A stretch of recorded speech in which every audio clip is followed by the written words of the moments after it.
everybody, and welcome to this video in which we are going over the feature card, which looks at how we can get sprites to move randomly around the screen. Now in this example we're doing the virtual fish tank to get things moving randomly around the fish tank, but of course you're going to be creative and apply this idea or these ideas to all kinds of interesting and creative projects, whatever it is that you're working on where you need random movement. Okay, let's get to it. Notice it's one sprite, it's just sprite one, but I got two costumes. This is, this is a fish. It's supposed to be a fish, and this is supposed to be a bubble. I know it's a very large bubble, it looks a bit weird, but it's supposed to be a bubble. When you shrink it down, it looks a bit better, but I want to keep it large for the sake of demonstration so we can see it. Okay, let's go to it. So we're going over these, right, these ideas in our feature card. So to start with, we're just going to get it to go to random positions, kind of like the bubble is popping randomly around the screen. So let's go to events first of all. So when green flag clicked, and we want some control, we want it to forever, and well, forever do what? Let's go back to motion. We want it to forever go to. Now you could just use go to random position, right? You could just do that. Well, let's see what happens. Yeah, there we go. It's a little bit crazy. It's a crazy bubble.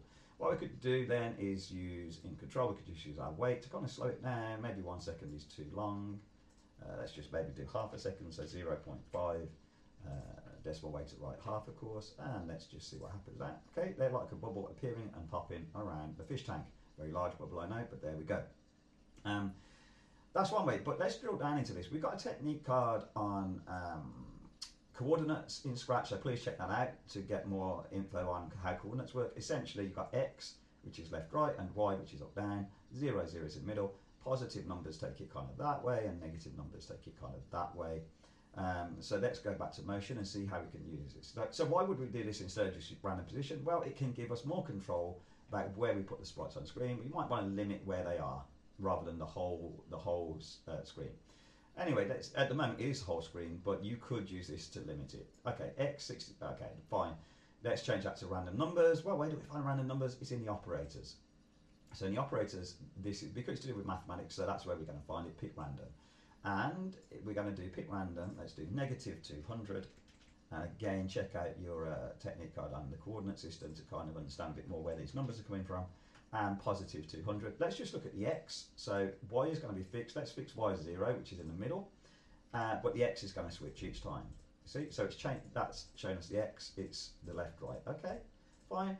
And let's just pop that into the Y, and we'll fix X as 0, so it's right in the middle on the X, so the left, right, and then Y is going to be changing up and down the screen. You see, but of course we want that to be on both. So let's just right mouse, duplicate. And we're going to pop that there, so now it's going to be both of them, and we'll get the same effect as we had with the random position, but we just got a bit more control on it. If we want to in the future control it a bit more, and you're going to see, let's just do that, we get the same effect as we had earlier.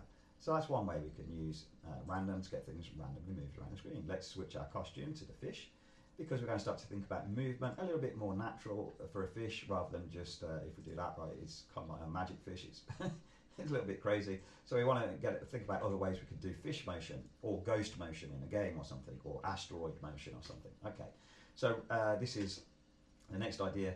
Sorry, that was still the first idea, but the more simple way of doing it with random position. This is the next idea here, glide. Notice we've got go to, and here we've got glide, and it's going to be a random number of seconds. It doesn't have to be, but we're going to do that as well.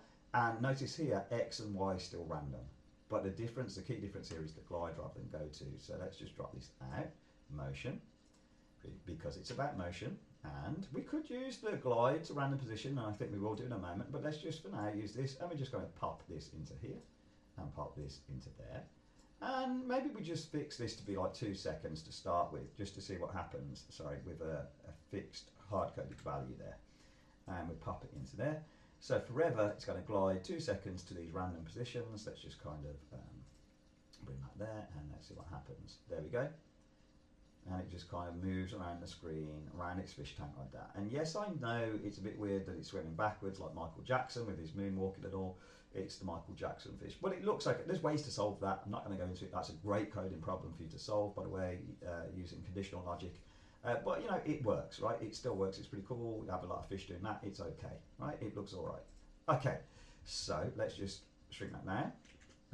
Let's just pop in here. So let's go to operators, remember, for our random, and let's just put in a random amount of time.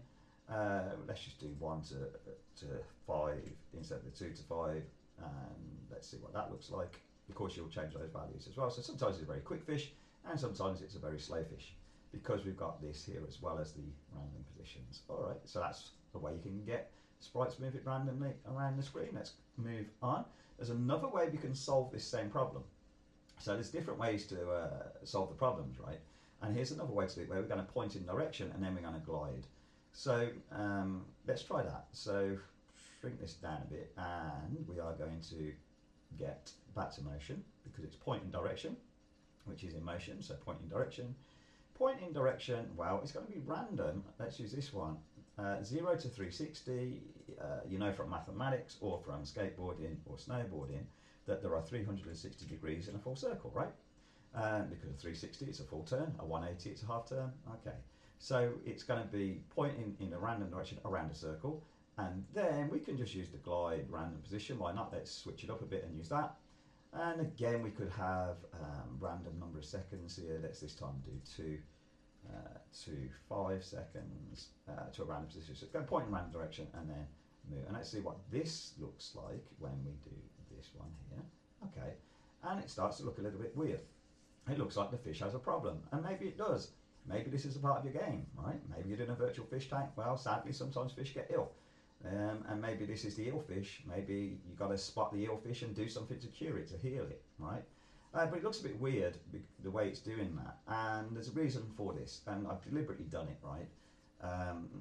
Because I wanted to showcase this idea of, and it's over here, you have to scroll down, you see it's a bit sneaky, down set rotation style, because by default, it's actually not left right, by default it is all around. So at the moment, this fella here is going all around, and that's why sometimes it looks a bit weird, right? Because of that set rotation style, and that's the default in Scratch. It allows the sprites to kind of be in any orientation. Notice here, we set rotation style left, right. Aha, I just wanted to highlight it and showcase that, left, right. And then we get a different kind of feel. We go back to what we had before, and it's a different way to solve that problem, really. It's just a different way to do it, whereby we got the pointing direction. But you might want that eelfish kind of look sometimes, right? Okay, moving on. I'm going to get on to this kind of last one. Move. So this really just gives it a different speed, and we've got the if on edge bounce, so it doesn't just swim off the edge of the screen and just disappear forevermore. So I know it's getting cluttered, apologise about that. So we've got the move, and we're going to do 1 to 20, and it's still in motion. So move, because if you put just 10 steps, right, let's get the if on edge bounce. If you just do that, it's just a constant kind of speed, right? Just a constant speed. And that's okay, but fish generally, I keep fishing, generally they don't go a constant speed. It's a little bit more random, right? So that's why we're using random to imitate a more natural movement of the animal or monster or whatever it may be. Not that I've seen many monsters, but you never know, they probably move randomly as well. So what was it, random? We did 1 to 20. Okay, let's just keep those on the feature card, 1 to 20. And that's just going to give it a little bit of a different feel to it, in how it's sometimes going fast and sometimes going slow. Maybe don't see it as much, but it's slightly there. You could use wait commands, I guess, to make that more apparent, or you could change the values here, start to figure decimal numbers as well to make that more apparent. But that just gives it a slightly more natural feel, I think. And it's another way to get a sprite to move randomly around the screen. Okay, going to cut the video there. Don't want it to go on too long. Watch again if you need to go back to the feature card and use this. As always, code this in your projects. Use it and apply it in different contexts, different ideas, not just the virtual fish tank. That this is a great place to start. And you can mix these ideas up, right? Mix them up. Now you know about move and glide, pointing direction and random numbers and the coordinates. Mix it up, switch it up and see what you can create. Okay, hope the video was useful. Hope you enjoyed it, and as always, until next time, please take care.